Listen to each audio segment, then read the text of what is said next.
When I crashed my car, the paramedics called my family. Nobody showed.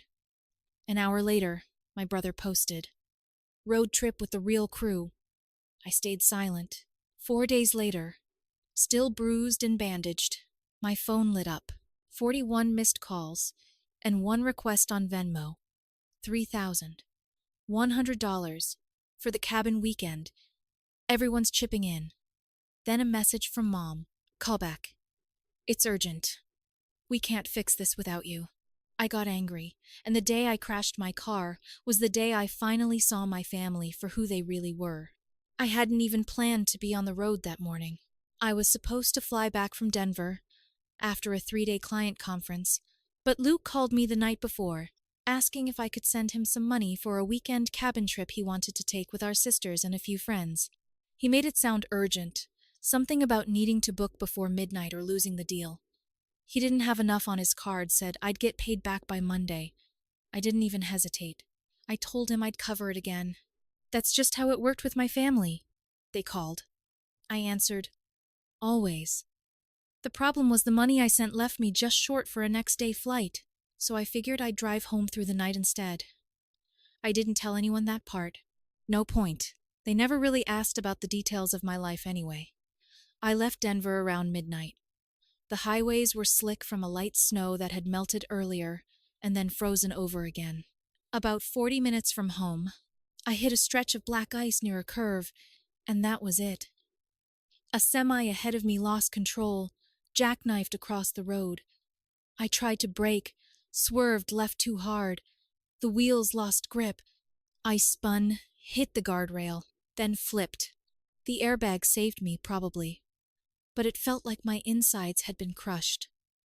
I remember the metallic taste in my mouth, my ears ringing, paramedics pulling me out through the passenger side. They cut off my jacket. I asked if the truck driver was okay, but I don't remember their answer. Everything blurred. I passed out. When I woke up, I was in a hospital bed. Tubes in my arm for running, ribs cracked, wrist fractured, arms stitched.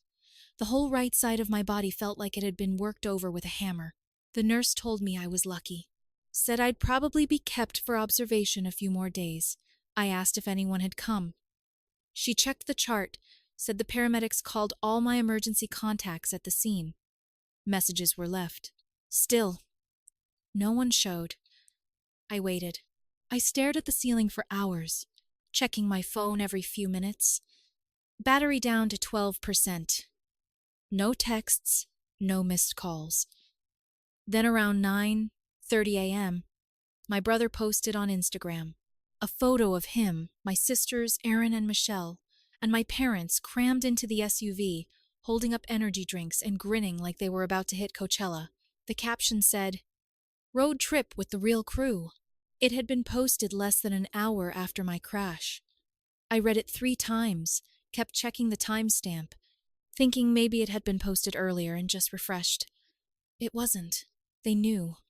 They knew I'd been in a crash. They knew where I was, and they left anyway. Packed up and hit the road like I didn't exist. And that's when something inside me changed. Not with fireworks, not with rage, just a snap, like a rope pulled too tight, finally giving way. For years, I'd been the one holding everything together. I was the fallback, the helper, the guy who paid for the family beach rentals, the college textbooks, the emergency dental work. I'd send money for bills one week and cover a vacation the next. They always said thank you, but never asked how I was doing. I didn't even expect it anymore. I just kept giving. And when I needed someone, not for money, not for help, just to be there, they weren't. They chose a cabin weekend over their brother in a hospital bed. I stayed silent. I didn't respond to the post. Didn't message anyone. I just lay there in that bed, bruised and bandaged, letting it settle. I thought maybe, just maybe, someone would reach out later. They didn't. Not that day. Not the next. Not until 4 days later, when my phone lit up with 41 missed calls and a Venmo request for $3,100 labeled Cabin Weekend. Everyone's chipping in. And right under that, a message from my mom. "Call back. It's urgent. We can't fix this without you. That was the moment I stopped being their safety net, and I haven't looked back since. I didn't respond. Not to the Venmo request, not to the calls, and definitely not to the message from my mom that read, "Call back. It's urgent. We can't fix this without you." I just stared at my phone, still lying in the hospital bed, ribs taped. That message made something click in my brain, but not in the way she probably meant it to. I realized she wasn't calling because something had happened to me. She was calling because something had gone wrong for them. They needed me again, and that was urgent. My crash, the fact that I was alone in the ER for days, didn't qualify. When they finally discharged me the next day, I was still limping. They asked if I had someone to pick me up. I said no. I didn't even pretend to check. I ordered a ride share and let the driver talk the entire way while I said nothing. I looked out the window and let the silence stretch. My apartment felt different when I stepped in, like a place I hadn't really seen in years. It was clean, quiet, everything, exactly where I left it. I sat on the couch and stared at the wall for 10 minutes, still wearing my hospital wristband. I could feel every bruise, every cracked rib, and yet, the only thing that really hurt was the silence from the people I had spent my life protecting. I slept better that night than I had in years. The next morning I made a list. Not a dramatic revenge-fueled list, just a simple, honest one. Left column. Every monthly payment I make for someone in my family. My mom's medication. My dad's half of the mortgage. Aaron's graduate school loan. Michelle's car lease. Luke's temporary credit card debt that I'd been covering for 19 months. Subscription services, gym memberships, utilities, Netflix, everything. I added it up, $2,780 per month. And that was just the recurring stuff. Right column. Names of people who had checked in during the hospital stay. 3 names. My grandmother, who called every night since she found out. My Uncle Keith, who offered to drive across state lines to pick me up if I needed help. And Brian, a coworker I barely spoke to outside of meetings, who sent me a voice message saying if I needed food, he'd have some dropped off, no questions asked. No one else. Not my mom, not my dad, not my sisters, not Luke. I sat with the list for a while. Then I opened my banking app and started canceling, one by one. I shut off every automatic transfer. I unsubscribed them from everything they didn't pay for. I removed myself from shared family plans. I ended the cable at my parents' house, canceled Michelle's gym pass, pulled the plug on the electric bill Luke had conveniently forgotten was in my name. I didn't send any messages. No warning, no drama. That afternoon, Luke messaged again. Said the cabin trip had gone a bit over budget and that I probably missed the Venmo request. He added a laughing emoji like this was some inside joke between us. Said he'd appreciate the payment soon, just so everyone's even. I left it on red. Later, Michelle called. I ignored it. Then Aaron. Then my mom. My dad. 10 missed calls by dinner. The next morning, my mom texted again. "What's going on? You know we've always been there for each other." I stared at the message and felt something I hadn't let myself feel in a long time. Clarity. They believed that. They really did. They thought this whole thing had been equal. That me constantly putting out fires while they danced through life was just family helping family. That me draining my savings to keep them comfortable was what older brothers, sons, uncles were supposed to do. But I finally understood something they never had to think about. They didn't need me. They needed what I gave them, and now they didn't have it. For the first time, they were going to have to figure it out on their own, and I was going to sit back and watch. It took less than 48 hours for the cracks to start showing. Luke was the first to break. He texted me the next morning, pretending nothing was wrong, just a casual, "Yo, can you spot me $150 until Friday?" Message like we hadn't just gone radio silent after a car crash. I didn't answer. 5 minutes later, he texted again. "Okay, seriously, did I do something? Just let me know, man." Still nothing from me. By that evening, I got the first real attempt at guilt. Aaron sent a group text. "Hey, we need to talk. This family's falling apart." Like I was the glue that had stopped sticking. like their world was crumbling because I dared to say nothing. Then Michelle called. This time she left a voicemail. Her voice was calm, a little too calm, like she rehearsed it. Said she wasn't sure what was going on, but hoped I knew how much everyone loves me. She ended it with, "We're all stressed right now. Just call us. We'll figure it out like always." That was the phrase that did it. Like always. Because, yeah, we always figured it out, but by we, they meant me. I figured it out when Dad's business nearly folded, and I took a second job to cover their mortgage. I figured it out when Erin totaled her car and needed a replacement to finish school. I figured it out when Michelle wanted to study abroad and couldn't miss the opportunity. I was always the fix, not the person, not the brother or the son, just the solution. That week, everything kept unraveling. My mom sent a long message 2 days later, full of passive lines like, "I don't know why you're punishing us," and "This isn't how families treat each other." No mention of the accident, no mention of the hospital, just frustration that I was changing. Then the money problem started surfacing. Michelle's car payment bounced. She texted me screenshots of the overdue notice, said she thought there was a mistake with the automatic transfer. I ignored it.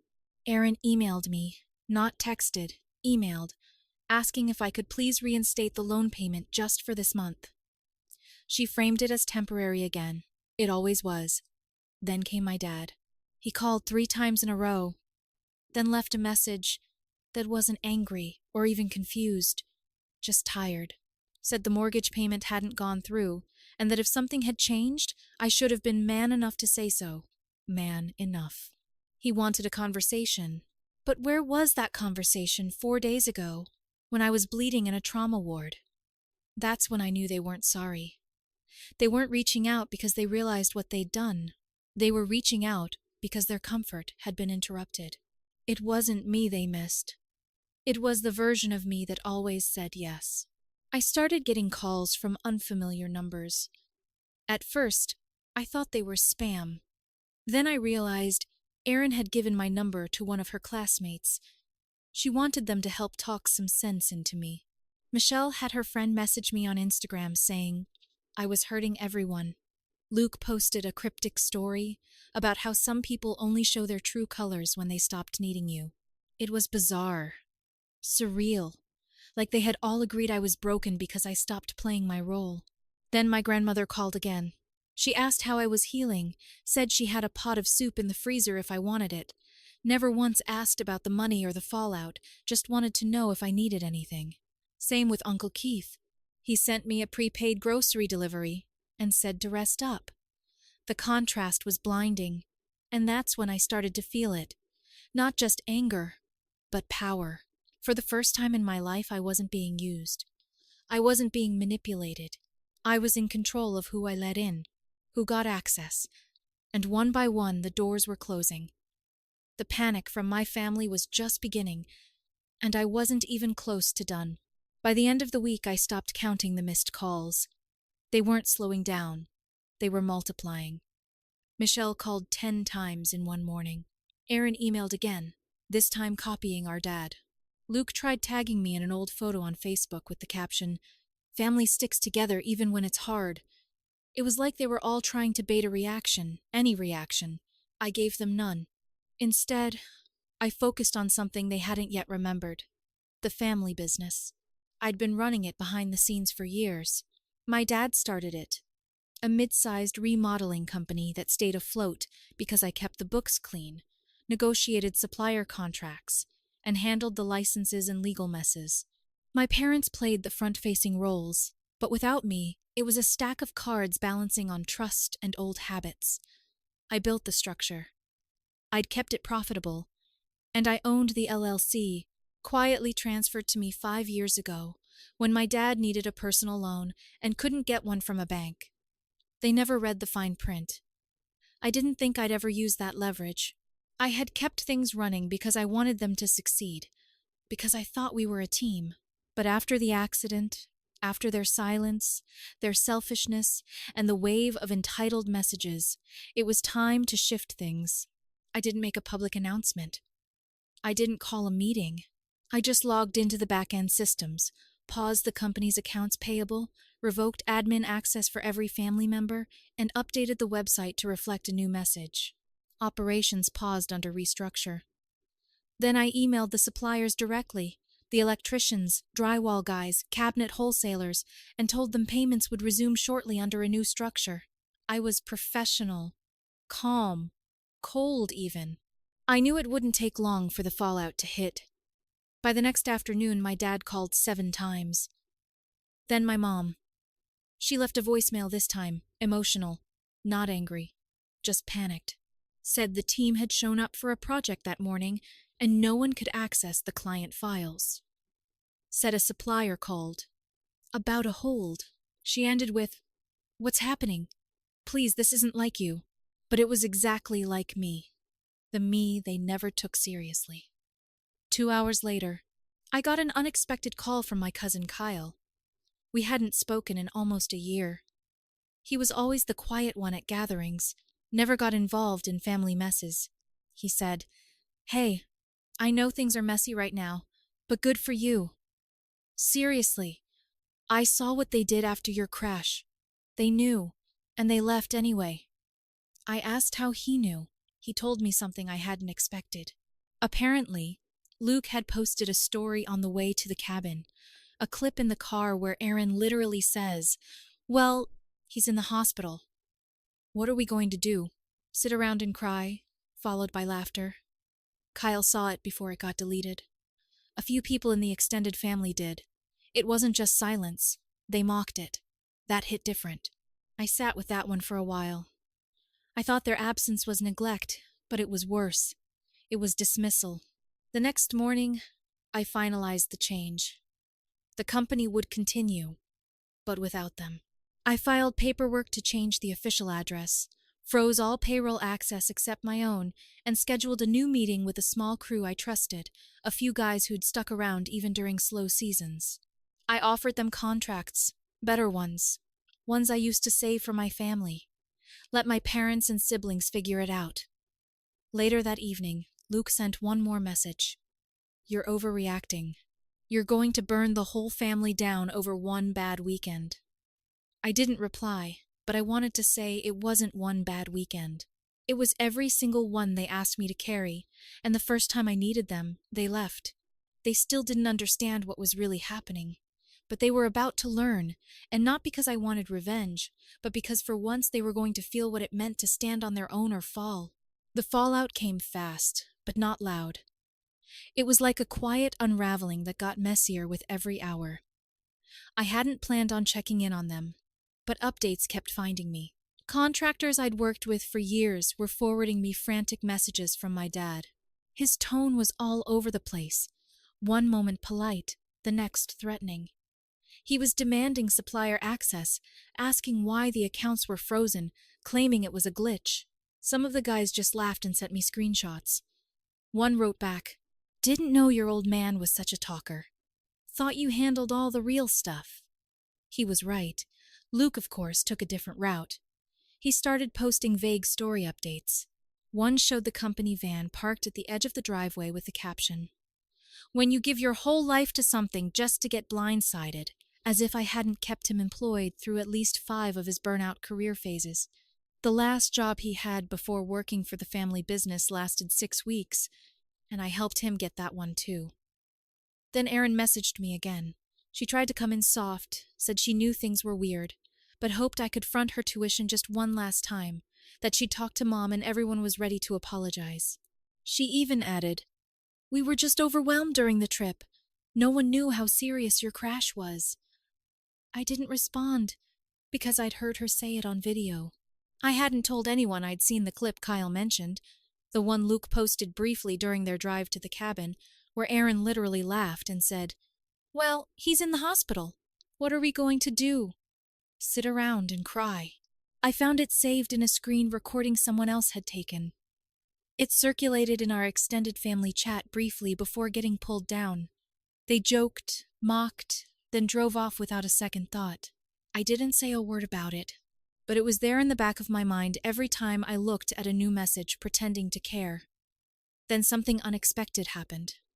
My mom showed up alone. She didn't call ahead, just rang the buzzer at my building around 8:00 p.m. I saw her on the security feed, standing there holding what looked like a tin of food and one of those soft grocery bags filled with what I guessed were freezer meals. She stood like she used to at the end of parent-teacher nights. Quiet, unsure what mood she was walking into. I debated not answering. I was tired, my ribs still ached, but curiosity won. I buzzed her in. She didn't say anything right away, just placed the bag on the counter like she'd done it 1,000 times before. Then finally she said, "I didn't come to talk you into anything. I just didn't want your freezer to be empty." We stood in silence. Then she asked, "Are you going to leave us behind for good?" I said, "I already did. You just didn't notice." She didn't cry, didn't argue. She nodded slowly, like she had expected that answer but hoped I'd say something else. Then she left. And for a moment I actually believed that might be the end of it. But it wasn't. 3 days later, I got a letter, not an email. A real letter in an envelope with my name handwritten on the front. It was from my grandmother. Inside, a simple note. "You've done the right thing, even if it feels heavy. I've been watching this for years. I knew it would come to this eventually. Just don't forget to leave space for peace when you're ready." Taped to the bottom was a folded check for $3,100, the same amount they'd requested from me for the cabin weekend. The check wasn't from guilt. It wasn't even a message. It was just her way of saying, "You don't owe them, they owe you, and I know which side I'm on." I didn't cash it. Still haven't. But I kept it, because for the first time in years, I wasn't alone, and that mattered more than anything. By the 3rd week, the noise stopped. The texts that used to come every morning, the missed calls, the frantic voicemails, the half-hearted apologies, they all just disappeared. At first, I thought maybe it was a pause. One of those guilt-based silences that comes before a new wave of manipulation, but it wasn't. It was surrender. They finally got it. I wasn't coming back. There was no version of this where I returned to the same place in the family structure. No more fixer, no more backup plan. No more unpaid emotional labor packaged as love. Whatever image they had of me, the steady one, the helper, the guy who always showed up when it counted, it was gone, because when it counted for me, they weren't there. The company kept going, smaller, cleaner, healthier. I kept only the crew that worked hard, showed up, and didn't expect shortcuts. It was slower at first, but more honest. I handed over field operations to 2 of the guys I trusted, and focused on strategy and finance, the parts I actually liked. I got offers from other firms to consult, started building something for myself, not for the family, for me. I didn't make an announcement. I didn't burn down their house or send a dramatic message. I just walked away. Luke ended up working the night shift at a fulfillment center out by the freeway. He told one of the drywall guys I used to manage that it was just a placeholder, but I knew better. That was the job now. No more backdoor handouts, no more work van, no more under-the-table pay, just reality. Erin pulled out of grad school, sent out a post on social media about taking a mental health break. Her old professor reached out to me for a recommendation, not realizing what happened. I didn't reply. Michelle quietly sold her car and moved back in with my parents. They pretended it was temporary, like everything else, the kind of temporary that turns into a year. As for my mom, she tried again one more time. A text around 9:00 p.m. on a Sunday night. Said she'd been thinking about everything, said it was strange not hearing from me, told me the family dinners weren't the same, and asked if I'd consider dropping by one day soon. I stared at the message for a long time, not because I was tempted, but because for the first time I didn't feel anything. No anger, no sadness, just a kind of stillness I hadn't felt in years, like I was standing outside a house I used to live in, one that never really felt like home, and realizing I didn't miss it. I never really had. I didn't answer. I went out the next day and bought a plane ticket to Oregon, a place I'd always wanted to visit but never had time for. I rented a cabin alone and spent a week surrounded by trees, fog, and total quiet. No favors, no obligations, no one asking for anything, and for the first time, I felt what it was like to exist for myself, not as a support system, not as a bank, just as me. I still talk to my grandmother, still visit Uncle Keith now and then. They never brought up the family split. They didn't have to. They saw it happen in slow motion over the years, just like I did. My grandmother still sends cards, sometimes with notes, sometimes with checks she knows I won't cash, just gestures that mean something. That's what real love looks like. People say family is everything, but they never talk about what happens when your family is the thing holding you back. When love comes with conditions, when loyalty is one-sided. I had to crash, literally, to finally see it. And I'm not angry anymore. I'm not waiting for apologies. I'm not hoping for change. They've got their lives. I've got mine. The difference is I built mine on truth and peace. They built theirs on borrowed time, and I'm no longer the one paying for it. Music.